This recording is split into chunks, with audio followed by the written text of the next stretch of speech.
কিরে শাহিন, তোর মন খারাপ কেন? আরে ভাই, এই মাসে যা স্যালারি পাইছি সব টাকা ওই পানাদারকে দিতে হবে। কেন? তুই তো এই মাসে 15,000 টাকা পাইছস।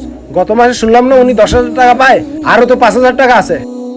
উনার সুদে আসলে 3 মাসে 15,000 টাকা হয়েছে। উনার এখন সব টাকা দিয়ে দিতে হবে। কি, এত টাকা সুদ খায়? হ্যাঁ ভাই। তুই ওনারে টাকা দিতে যাবে কখন? যাবোই তো ভাই, টাকাটা তুলে বিকালবেলা যাবো। আচ্ছা, যাওয়ার সময় আমি সহ যাব। ঠিক আছে। চল আয়। কই আমার টাকা পয়সার কি করলা? বেশি দেরি করো না, বিকালের ভিতরে টাকা নিয়ে চলে এসো। আচ্ছা রাখো এখন। এই নেন ভাই আপনার সুস্থ আসল টাকা।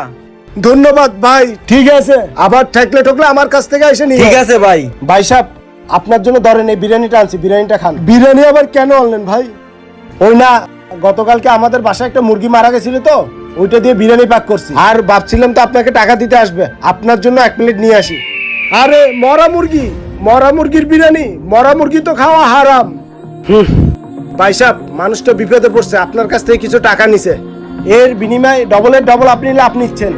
তো এইটা খাওয়া কি হালাল? ওইটা বুঝলেন, এইটা বুঝলেন না। হায় আল্লাহ, আমি এগুলো কি করি? আল্লাহ আমাকে হেদায়েত দান করুন।